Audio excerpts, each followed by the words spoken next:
Alright, what's up everybody? This is Jordan with Bright Eyed Birding, and today we're at the Kachina Wetlands, which is one of the most prime birding spots in Coconino County, Arizona, just a little bit south of Flagstaff. So it's also one of my favorite spots. So I'll get to share with you the Kachina Wetlands, which I'll get some more shots of it closer. I'm also here with my friend Roberto, and yeah, hopefully we see some cool birds today.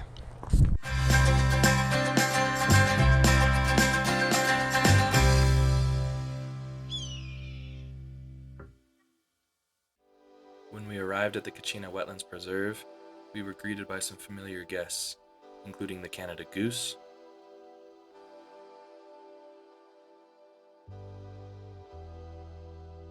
as well as the killdeer with its cute, shrillish calls. Running into familiar birds is like running into an old friend. You may see them all the time, but you're still super excited and blessed to see them. Another familiar bird that we were happy to see is the yellow-headed blackbird, especially in the early morning hours when the sun catches its bright yellow head and just makes it absolutely beautiful.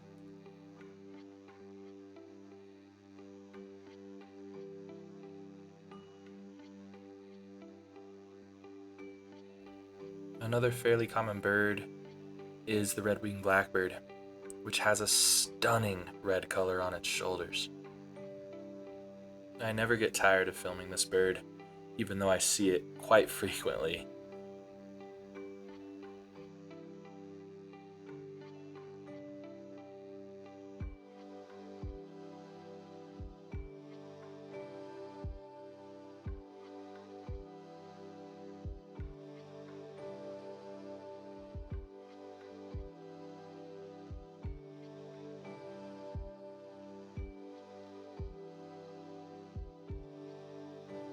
A bird that we see a little bit less often at the Kachina Wetlands is the great egret. It's such a regal, beautiful bird, and I'm so glad that I got to see one that morning. It was also a pretty elusive bird to try and film. It kept getting up and flying off to different parts of the wetlands, so we couldn't get too close, and we had to zoom in all the way across the pond. So this was the best shot we were able to get. There's also a pair of ospreys that have made the Kachina Wetlands their home, and they're a fairly common bird across North America. However, I love seeing them. Also, filming a bird in flight is so much harder than I thought it was going to be.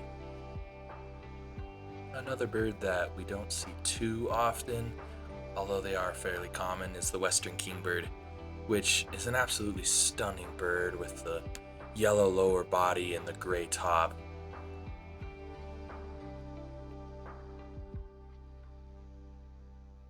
This leads me to my only lifer of the day, the spotted sandpiper. This sandpiper is super common across the United States and North America.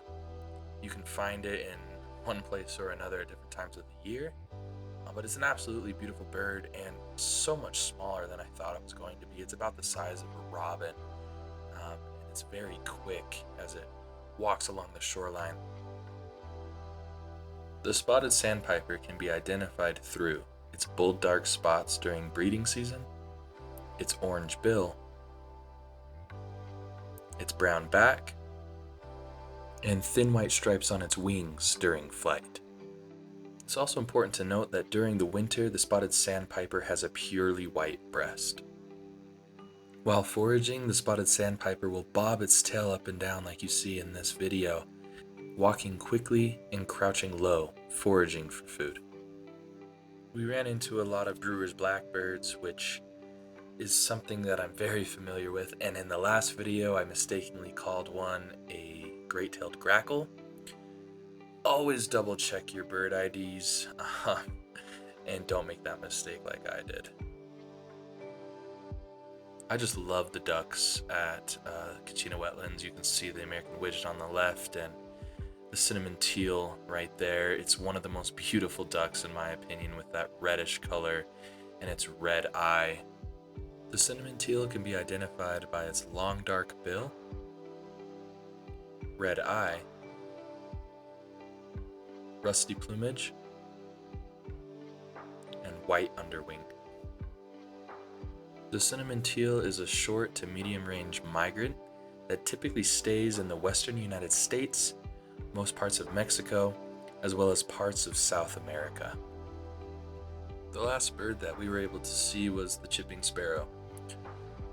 Sometimes sparrows aren't super exciting to the average bird watcher. However, they contain within themselves subtle patterns of beauty. The chipping sparrow has a beautiful striping on its face, as well as that reddish brown crown that makes it stand out from other sparrows. Overall, it was a beautiful day at the Kachina Wetlands. It was quite windy, which limited some of the birds that we could hear and maybe some of the activity out on the water.